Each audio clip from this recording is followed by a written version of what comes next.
Twelfth class में जो हमारा चैप्टर 3 है तो उसमें हम एनसीईआरटी के न्यूमेरिकल कर रहे थे और जो इम्पोर्टेंट न्यूमेरिकल्स हैं वो मैं आपको करा चुका था। और ऐसे ही हमारे पास न्यूमेरिकल है 16, ये भी इम्पोर्टेंट है।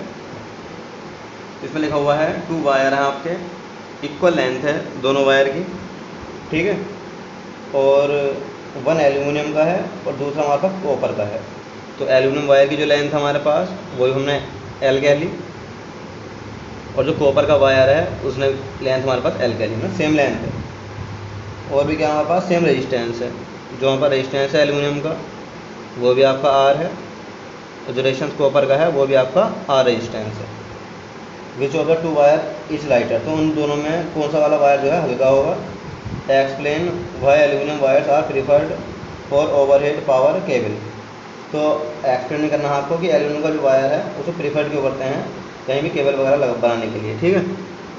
और वैल्यू दिखी भी ना हमारे पास रजिस्टिविटी दे रखी है एल्यूमिनियम की आपको क्वेश्चन में 2.63 और इंटू 10⁻⁻8, ठीक है, ओम मीटर। और ऐसी रहेगा हमारे पास रो गिवन आपको कॉपर का, ये है आपका 1.72 और इंटू 10⁻⁻8 ओम मीटर, ये गिवन है। और जो हमारे पास डेंसिटी दे रखी है वो भी गिवन है, जो एल्यूमिनियम की डेंसिटी है वो 2.7 है, और जो कॉपर की रिलेटिव डेंसिटी है वो भी हमारे पास 8.9 है, ठीक है। ये है दोनों ही रिलेटिव डेंसिटी है, ठीक। तो जनरली आपने फॉर्मूला पढ़ा हुआ है जो रेजिस्टेंस का होता है, आर इक्वल रोहो एल अपॉन ए, ये फॉर्मूला पढ़ा हुआ है आपने, ठीक है। आर इक्वल रोहो एल अपॉन ए। तो जो वायर है उनके रेजिस्टेंस सेम है, तो इसका मीन्स है आर एल्यूमिनियम और इक्वल आर कॉपर, सेम दे रखे हैं क्वेश्चन में। तो आर इक्वल टू कितना लगा, रोहो एल्यूमिनियम, लेंथ एल्यूमिनियम की और अपॉन में एरिया एल्यूमिनियम का। ऐसी साइड जाएंगे हम, रोहो कॉपर और एल्यूमिनियम के लिए कॉपर, ठीक है, और एरिया कॉपर का, ठीक है।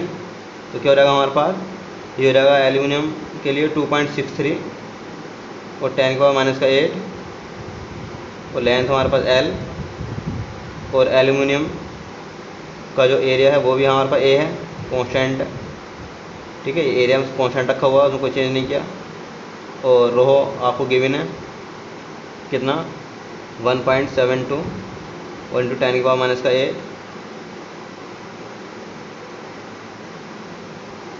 ठीक है। और एल्यूमिनियम सेम नहीं, एरिया सेम नहीं दे रखा, ठीक है, एरिया तो हम फाइंड कर रहे हैं, ये रहेगा हमारे पास। और लेंथ कॉपर की वैल्यू है ना, कॉन्स्टेंट है, यहाँ सेल कैंसिल हो जाएगा, 10 हो जाएगा, ठीक है। तो ये रहेगा हमारे पास एल्यूमिनियम की लेंथ, इस हम इस साइड लेकर जा रहे हैं एरिया को, और एल्यूमिनियम कॉपर का एरिया हो जाएगा, ठीक है। इस हम इस साइड ले आए हैं, ये अपन हो जाएगा 2.63 1.72, पॉइंट कैंसिल हो जाएगा, ये रहेगा अपन में, यानी एरिया एल्यूमिनियम का अपन एरिया कॉपर का 263,172, ये आ गया, ठीक है। अच्छा, अब आपको क्या काम करना है, आपको बताना है कि मास ज़्यादा है, ठीक है ना, किस चीज़ का। तो एम एल्यूमिनियम और अपॉन एम कॉपर का, इसको फाइंड करना है हमें, ठीक है। क्वेश्चन में मास बताना कि किसका लाइट मास है, कम मास है। तो मास हम क्या लिख सकते हैं, मास को लिख सकते हैं हम, यानी कि आपने एक फॉर्मूला पढ़ा हुआ है, mass equal density into volume, ठीक है। तो डेंसिटी कितनी है, डेंसिटी एल्यूमिनियम की और इंटू वॉल्यूम। तो वॉल्यूम को आप लिख सकते हैं एरिया इंटू लेंथ, ठीक है, एरिया एल्यूमिनियम का और लेंथ एल्यूमिनियम की।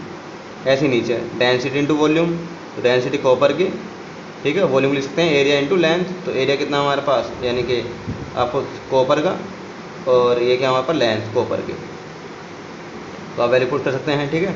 डेंसिटी कितनी है 2.7 है, और एल्यूमिनियम का एरिया कितना है 263, ठीक है, लेंथ इक्वल थी। और ऐसे हमारे पास ये कितना है 8.9 है कॉपर के लिए, वैल्यू कितनी है 172 और into L, L cell cancel हो जाएगा, पॉइंट कैंसिल हो जाएगा, तो रहेगा हमारे पास 27 और 263 रहेगा 89,172 एम एल्यूमिनियम और अपॉन एम कॉपर, इस टाइप से रहेगा, ठीक। तो इसे आप और जब सोल्व करेंगे डिवाइड, तो ये वैल्यू रहेगी आपकी 0.47, ठीक है, ये रहेगा m एल्यूमिनियम और अपॉन m कॉपर, ठीक है, इससे निकाल सकते हैं आप। तो आप देख रहे हैं कि ये जो वैल्यू है हमारे पास, ये इससे प्रूफ होता है कि जो एल्यूमिनियम है, एल्यूमिनियम इसके नीचे आप बनवा सकते हैं। तो एल्यूमिनियम की वैल्यू तो आ रही है 0.47 मास के लिए, और कॉपर की आ रही है हमारे पास 1, तो पॉइंट वाली वैल्यू तो 1 से लेस होगी, तो इसका मीन्स है कि एल्यूमिनियम का वायर क्या होगा, लाइट वायर होगा। ठीक है, ये क्वेश्चन हमसे पूछा गया था, तो इम्पोर्टेंट क्वेश्चन है ये भी। इसके बाद जैसे क्वेश्चन हमारे पास 23 है, 24 है, ठीक है, ये दोनों क्वेश्चन जो है हमारे पास सेम है, और 22 भी सेम है। तो तीनों क्वेश्चन हमारे पास ये पोटेंशियोमीटर के हैं, ठीक है, तीनों ही क्वेश्चन सेम है, इंपॉर्टेंट है। तो 24 देख रहे हैं हम, इसमें लिखा हुआ हमारे पास कि पोटेंशियोमीटर आपको डायग्राम में गिवन है, जिसका इंटरनल रेजिस्टेंस आपको गिवन है 1.5 वोल्ट, ठीक है। तो इंटरनल रेजिस्टेंस रखा आपको सेल का 1.5 वोल्ट इंटरनल रेजिस्टेंस, आपको इंटरनल रेजिस्टेंस फाइंड करना है, ठीक है। वोल्टेज रखे हैं आपको ये, ठीक है, तो ये आपको वोल्टेज दे रखे हैं पोटेंशियोमीटर में। क्वेश्चन है आपका, show a 2 volt potentiometer used for the determination of internal resistance of a 1.5 volt cell. तो 1.5 वोल्ट के सेल का हमें इंटरनल रेजिस्टेंस फाइंड करना है। बैलेंस पॉइंट जो मिल गया है सेल में ओपन सर्किट में, वो कब मिल गया है, 76.3 डिस्टेंस पे। तो पहला जो बैलेंस पॉइंट मिला हमें, डिस्टेंस दे रखी है आपको length 76.3 centimetre. When a resistor of एट 9.5 ओम, तो जो हमारे पास रेजिस्टेंस है इसके ऊपर एक एक्सटर्नल रेजिस्टेंस लगाया गया है 9.5 ओम का, ठीक है। Is used in the external circuit to the cell, तो ये एक्सटर्नल रेजिस्टेंस है। द बैलेंस पॉइंट कितना शिफ्ट हो गया, L2, ये आ गया 64.8, जरा 64.8, ठीक है, ये हो रहेगा हमारे पास। तो लेंथ पोटेंशियोमीटर वायर में डिटरमाइन द इंटरनल रेजिस्टेंस, आपको इंटरनल रेजिस्टेंस फाइंड करना है। तो मैंने आपको फॉर्मूला बताया था इंटरनल रेजिस्टेंस निकालने के लिए, R, ठीक है, और था हमारे पास L1 माइनस L2 और अपॉन L2, ये फॉर्मूला था आपका, ठीक है। ये आपने इस टाइप से याद कर लिया था ये फॉर्मूला कि R इक्वल R और L1 अपॉन L2 माइनस का 1, इस टाइप से याद करा था आपने। तो R आपको 9.5 दे रखा है क्वेश्चन में, और L1 आपका 76.3 है, और L2 की वैल्यू आपकी 64.8 है, ठीक है, और L2 की वैल्यू आपकी 64.8 है। तो इसको आप सोल्व कर सकते हैं 9.5, ठीक है, और जब आपको माइनस करेंगे तो रहेगा हमारे पास 13 यानी 5 बचेंगे, ठीक है, और यहाँ रहेगा 4 5 यानी 1 बचेगा, वो 1 बचेगा, ठीक है। 64.8 पॉइंट ला सकते हैं, एक पॉइंट रहेगा 0 बढ़ा सकते हैं आप, तो जो आपकी R की वैल्यू है वो रहेगी आपकी निकल 1.7 ओम। तो ये रहेगा आपका इंटरनल रेजिस्टेंस, ठीक है। तो ये भी हमारे पास क्वेश्चन है।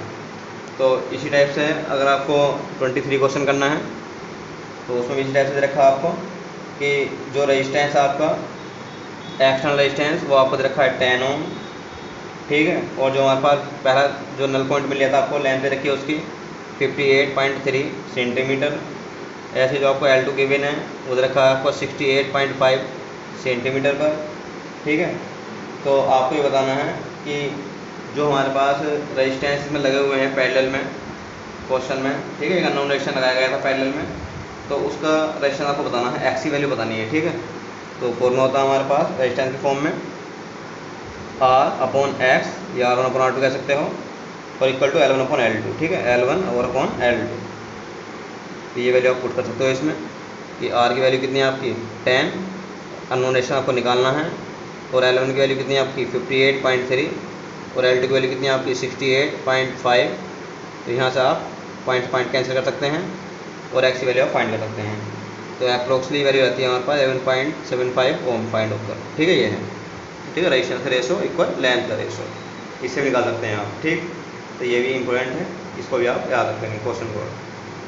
इसी टाइप से जो क्वेश्चन नंबर 22 है वो भी सेम है। तो उसमें ये पूछा गया है, और ये आपको पता भी होना चाहिए कि अगर कोई भी हमारे पास हम कंडीशन चेंज कर रहे हैं, ठीक है, तो जैसे कि आपने L1 पर पहले रीडिंग ले रखी है, आप L2 तक जा रहे हैं, इस टाइप क्वेश्चन हो जाते हैं इनमें। तो ये भी आपको एक बार देख लेना है, और इम्पोर्टेंट है ये क्वेश्चन। तो 22 में भी E1/E2 और इक्वल L1/L2 वाला फॉर्म लग जाएगा। दो आप शिफ्टिंग पॉइंट देखे हैं कि L1/L2 की वैल्यू क्या है और E1 और E2 की वैल्यू में से एक वैल्यू आपसे पूछी जाएगी, ठीक है, ये आप कर सकते हैं। तो इन क्वेश्चन को देख लेंगे आप। और जो हमारे पास है जैसे 19 क्वेश्चन है उसमें भी यही है कि हमारे पास जो एलॉय होते हैं, ठीक है, उनका हम ज़्यादा यूज़ करते हैं किसी भी प्योर मेटल की कंपेनी में। क्यों? तो जो एलॉय होते हैं उनकी जो हमारे पास रेजिस्टिविटी है वो हमारे पास क्या होती है, हाई होती है। तो जिसकी वजह से क्या होगा, हम उन्हें यूज नहीं करते प्योर मेटल को, ठीक है, रेजिस्टिविटी हाई हमें चाहिए, ठीक है, ये ध्यान रखेंगे आप। ऐसे ही टेम्परेचर कोएफिशिएंट है हमारे पास, तो जो एलॉय होते हैं उनका जो टेम्परेचर कोएफिशिएंट होता है वो प्योर मेटल की कंपेयरिंग में लो होता है, ठीक है, इसलिए हम इसका यूज़ करते हैं ज़्यादातर। तो ये आपको याद रखना है, ठीक। तो ये आप इस टाइप क्वेश्चन करके देख सकते हैं। बाकी जो हमारे पास नेक्स्ट वीडियो में हम नेक्स्ट चैप्टर पढ़ेंगे, ठीक है, मैग्नेटिक फील्ड से रिलेटेड चैप्टर होगा हमारा, यानी कि अब जो इलेक्ट्रिसिटी थी वो हमारी कंप्लीट हो चुकी है। तो इसे आप कर लेंगे, रिवीजन कर लेंगे अपना अच्छे से करके, और हम मैग्नेटिक वाला चैप्टर पढ़ेंगे नेक्स्ट वीडियो में।